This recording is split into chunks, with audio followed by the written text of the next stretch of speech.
Datang di Astari Atelier Channel. Kali ini kita akan memasuki tema baru. Ini mungkin akan berhubungan dengan fisika gitulah ya, cenderung kayak engineering. Jadi pada kesempatan kali ini untuk video yang tema ini itu maksudnya itu adalah mau memperkenalkan bagaimana konstruksi-konstruksi yang dipakai dalam kosmetik kita, kosmetik dan skincare yang sekiranya berhubungan dengan kayak teknologi mekanika sederhana, contohnya seperti itu.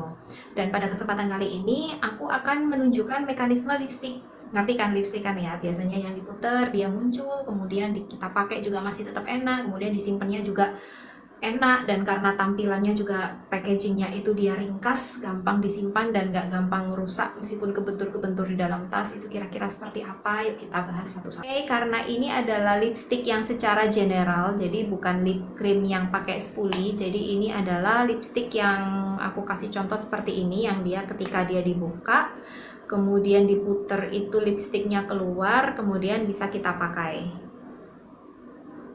Enak kan, ketika dipakai dia nggak dengan serta-merta gampang turun, kemudian ketika kita putar dia enak turunnya gitu.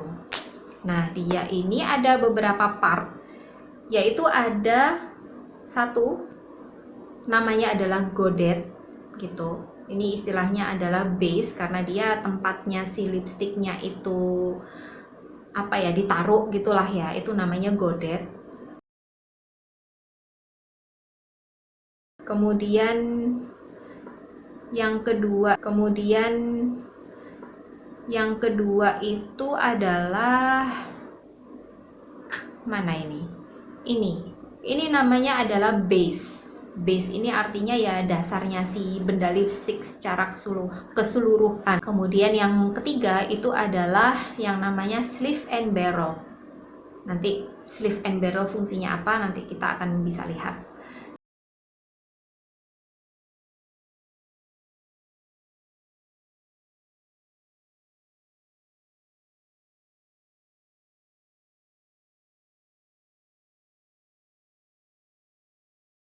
Kemudian yang terakhir dan yang paling penting adalah tutupnya lipstick. Oke, jadi lipstick yang secara general itu yang buka tutup gitu itu cuman ada 4 part utama itu aja. Kita akan bahas satu-satu ya. Untuk yang pertama ini seperti yang aku bilang, ini namanya godet, tempatnya si lipsticknya itu ditaruh, kemudian dia kondisinya itu bebas, bisa naik turun gitu di lipstick. Jadi kalau misalnya diputer ya ini yang naik turun gitu. Jadi ini nanti ada tracknya. Kalian bisa lihat nggak, di sini ada tonjolan. Nah, tonjolan ini berfungsi penting supaya si godet ini kalau berjalan itu sesuai dengan tracknya. Jadi ya ketika diputer ke atas dia naiknya ke atas, ketika diputer supaya dia turun gitu. Fungsi tonjolan ini juga supaya posisinya itu tetap diam tanpa terpengaruh gravitasi. Jadi kalau misalnya kita lipstikan ya, itu kita putar gini, seharusnya kalau ada gravitasi ketika kita lepas lipstiknya ini akan turun, tapi enggak, itu berkat tonjolannya ini, tonjolan di godetnya. Tonjolan di godet ini akan dikombinasikan dengan mechanical part yang lain sehingga dia bisa seperti itu, tidak gampang jatuh gitu meskipun kita lepas dari pegangannya.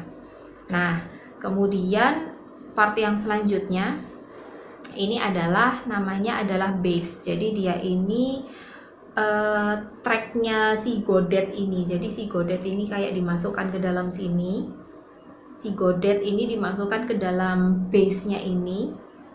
Bisa kelihatan nggak, dia itu ada celah lurus ini untuk tempatnya tonjolannya si godet. Nah itu nanti tracknya itu di situ. Si godetnya itu naik turunnya di situ.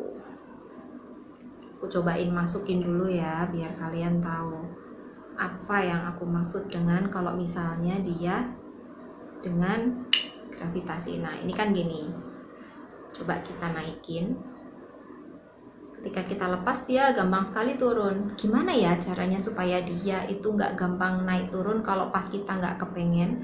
Jawabannya itu adalah di part yang ini, namanya sleeve and barrel. Bisa kelihatan nggak kalau di sleeve and barrel ini dia ada kayak spiralnya ini di bagian dalam, itu dia kayak apa ya, ada lekukannya gitu. Nggak terlalu kelihatan kalau di luar. Kalau di luar sih kayak halus-halus aja, tapi dia itu lekukannya itu ada di bagian dalam. Nah, lekukannya ini itu adalah sebagai tempatnya si tonjolannya godet ini supaya jalan gitu loh. Hanya kan sleeve and barrel. Sleeve and barrel ini fungsinya itu untuk masuk ke dalam base ini. Ya. Nah, dia ini namanya yang tonjolan di dalamnya itu reliefnya itu namanya adalah helical relief, itu yang sesuai ukurannya tonjolan itu tadi supaya gerakannya tonjolannya itu on track. Tuh, ketika aku lepas dia nggak jatuh lagi karena memang gravitasinya itu dilawan sama konstruksi helikalnya tadi. Helikalnya tadi kan tidak yang lurus benar-benar lurus kayak si base, jadi dia itu kayak miring gitu, sehingga ketika kita lepas si tonjolan ini tuh berhenti karena kecepit di miringannya helikalnya itu. Itulah mengapa saat nggak dipakai lipstiknya itu dilepas gitu dia nggak gampang memutar. Tapi mungkin ada beberapa kasus ketika dipakai itu dia cenderung kayak lebih gampang turun gitu kan ya. Kalau misalnya di tengah-tengah dia relatif gampang turun, itu adalah masalah berikutnya. Gimana caranya ketika dipakai dia nggak gampang turun? Oke, itu ada di penjelasan yang sebelah sini. Jadi kalau kita lihat yang base, dia itu kan di bagian atas itu kayak ada celah gitu loh. Jadi ketika lipstiknya itu dipasangnya itu maksimal, celahnya ini itu nanti akan mengunci si tonjolan yang ada di godet. Berkat itu ketika dipakai dia nggak dengan gampang masuk gitu, karena bisa gampang masuknya seperti itu. Dan kalau tutup ya seperti fungsi tutup pada umumnya lah ya, untuk menutup biar nggak gampang kotor lipstiknya. Kenapa aku pakai contoh si lipstik hari ini? Karena dia adalah lipstik yang paling gampang konstruksinya untuk dibuka-buka gitu aja, supaya aku bisa menunjukkan kira-kira part-part apa sih yang secara mekanikal dibutuhkan untuk si lipstik. Nah, sekarang kalian sudah tahu.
Aja video kita kali ini, semoga banyak membantu, semoga banyak memberi masukan kepada kalian, semoga banyak memberi informasi baru pada kalian, and see you on my next video.